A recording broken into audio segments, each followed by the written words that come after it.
Film की शुरुआत आमीन नाम के एक युवक के साथ होती है जो अपने स्केटबोर्ड पर खंदक की सड़कों पर घूम रहा होता है।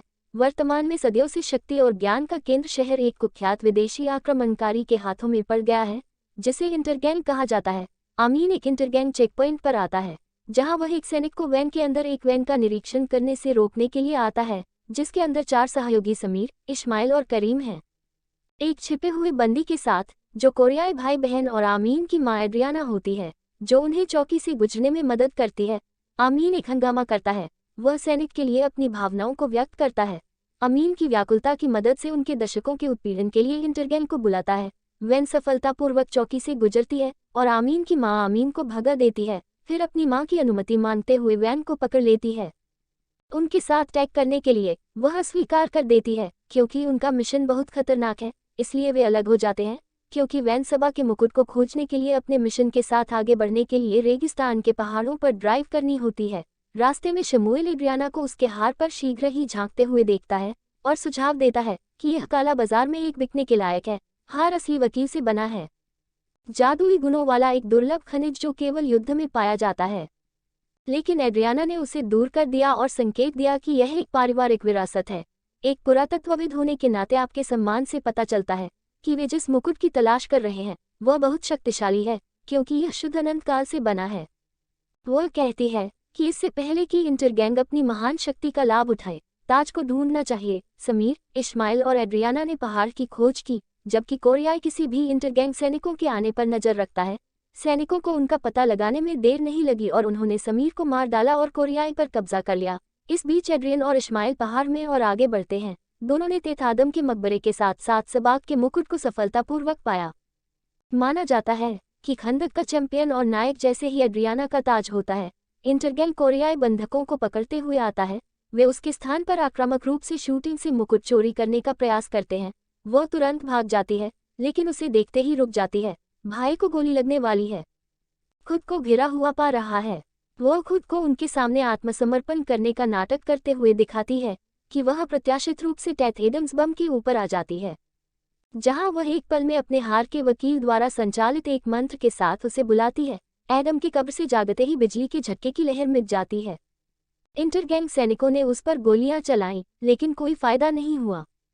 नाराज एडम दूसरी तरफ से उनसे लड़ता है जबकि एड्रियाना इस्माइल को चट्टान के विशाल टुकड़े उसके ऊपर गिरने के लिए बुलाती है, यह सोचकर कि वह मर गया है। एड्रियाना और करीम सबक के दिन के मुकुट के साथ खुद से भाग गए।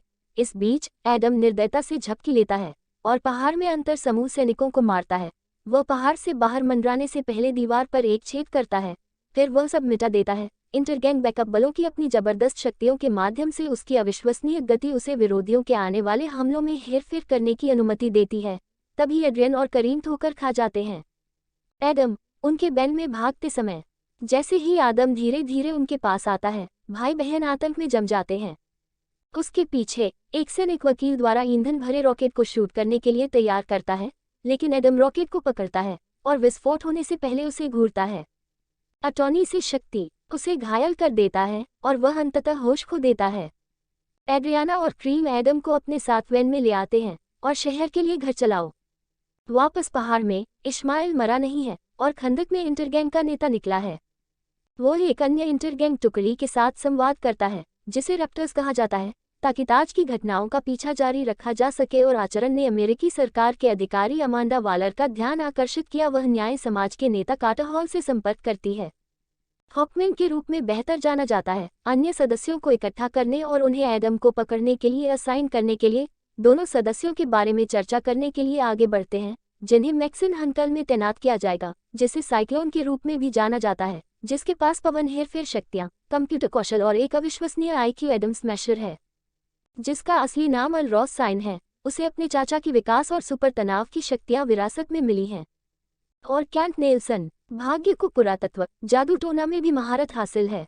टेलीकाइनेसिस और मेडिसिन जस्टिस सोसाइटी बोर्ड के 4 सदस्य हॉकमैन के क्रूजर जहाज के रूप में वे वापस आने के लिए अपने प्रस्थान की तैयारी करते हैं। एडम को और नष्ट होने से रोकने के मिशन के लिए हॉकमैन उन्हें रिले करता है। लगभग उसी समय एडम को होश आता है और वह खुद को अमीन के कमरे के अंदर पाता है।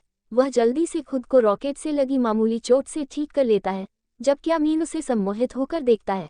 एडम आमीन के कमरे के चारों ओर अपने परिवेश में उलझन में देखता है। आमीन उसके पास जाता है और उसे पकड़ लेता है। पूरी स्थिति के बारे में आदम को पूरे शहर में उसके बारे में प्रसारित होने वाली किंवदंती के बारे में पता चलता है, जिसे लोग कांसे युग के खंदक के देवता के रूप में जानते हैं। विजर्ड्स के चैंपियन के रूप में चुना गया है। ऐसा माना जाता है कि उन्होंने किंग ऑप्टेन नाम के कंडक्टर के अत्याचारी शासक के खिलाफ विद्रोह किया और 2600 ईसा पूर्व के दौरान अपने शासन को सफलतापूर्वक समाप्त कर दिया। शहर में कई चीजें बदल गई हैं और वह 5000 वर्षों से अपनी कब्र के अंदर हैं। फिर आमीन उसे फिर से अपना सुपरहीरो बनने के लिए मना लेता है और नाली को मुक्त करने में उसकी मदद मांगता है। हालांकि एडम ने मना कर दिया, आमीन को बताया कि वह हीरो नहीं है। वह सबा के मुकुट पर शोध के बीच एड्रियाना और करीम को चौंकाते हुए दीवार तोड़ देता है। एडम एड्रियाना की आवाज को पहचानता है, जिसने उसे आमीन की दलीलों को सुनने के बाद जगाया है, और एड्रियाना एडम एक तरह से प्रभावित है और साक्षात्कार को जीतना चाहता है। फिर भी वह अनिच्छुक रहता है, इसलिए वह घर से बाहर निकलता है और इमारत के चारों ओर मंडराता है।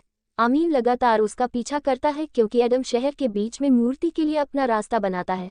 जबकि एडम प्रतिमा से बात कर रहा होता है, आमीन अपने आसपास के अंतर सैनिकों को नोटिस करता है आदम की वापसी के बारे में सभी को बताएं। इसलिए वह इंटरगैंग सैनिकों के खिलाफ कहर बरपाता है। वह एक सैनिक से एक रेडियो चुराता है और गर्व से उन्हें एडम के बारे में सूचित करता है क्योंकि उसका पीछा किया जा रहा है। जब वह इंटरगैंग सैनिकों द्वारा पकड़ा जाता है, एडम उसके बचाव में आता है।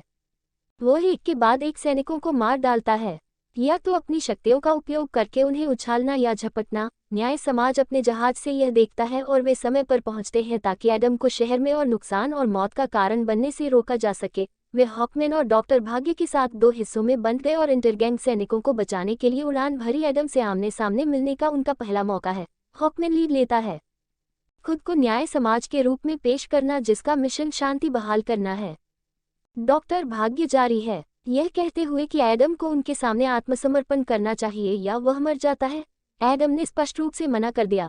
एक और लड़ाई शुरू की क्योंकि वह अपनी विद्युत शक्तियों का उपयोग उन्हें झकझोरने के लिए करता है।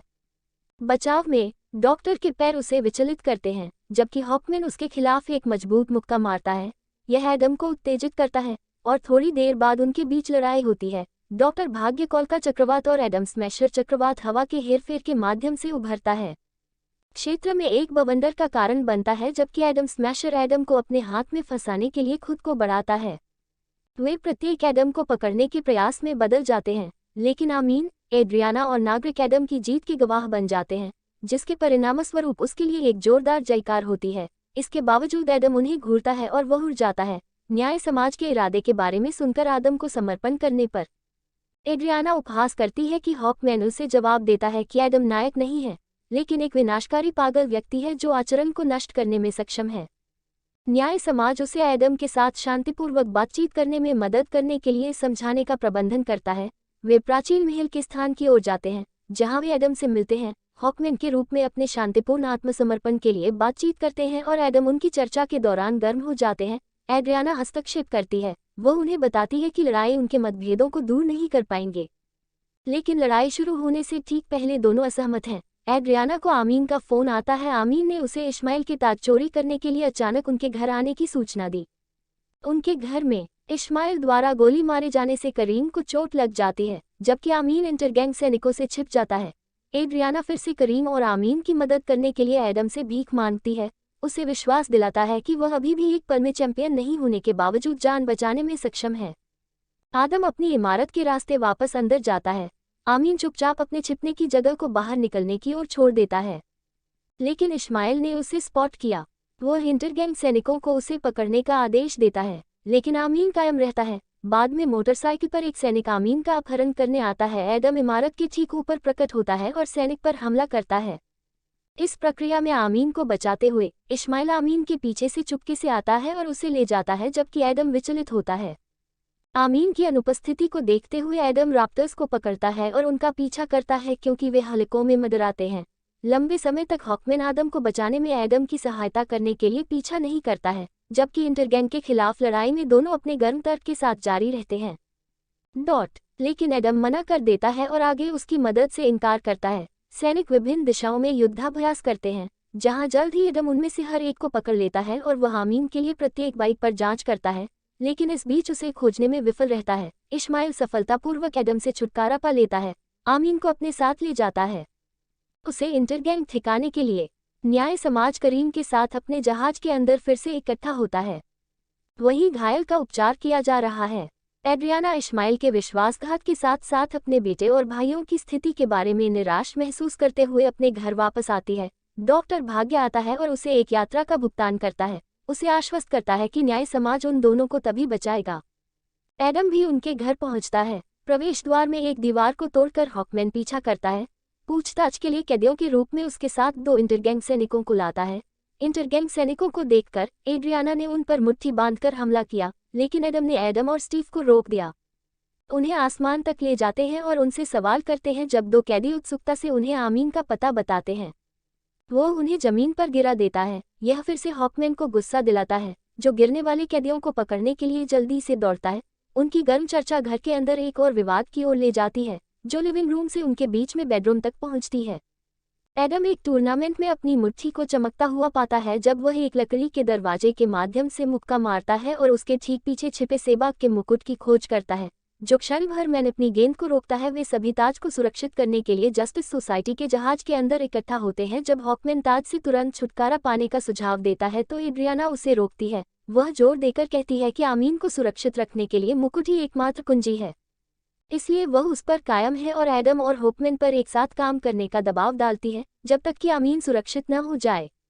जहाज फिर अपनी योजना पर चर्चा करने के बीच में अंतर्गिरोह के ठिकाने की ओर बढ़ता है। एडम अचानक अंतर्गिरोह के ठिकाने पर उड़ जाता है, जहां कई सैनिक उस पर हमला करते हैं। बाकी टीम पीछा करती है। इस्माइल को आमीन के साथ ढूंढती है। ढाल के एक शुद्ध वकील द्वारा संरक्षित आमीन के लिए ताज का व्यापार करने पर जोर देता है, अंत में अपनी असली पहचान और ताज के असली स्वरूप को प्रकट करना।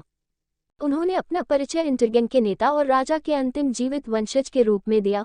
उनके शासनकाल के दौरान राजा बेलो ने खुद को अजेय बनाने के लिए प्राचीन दुनिया के 6 राक्षसों की शक्तियों से प्रभावित सबेक के मुकुट को गढ़ा।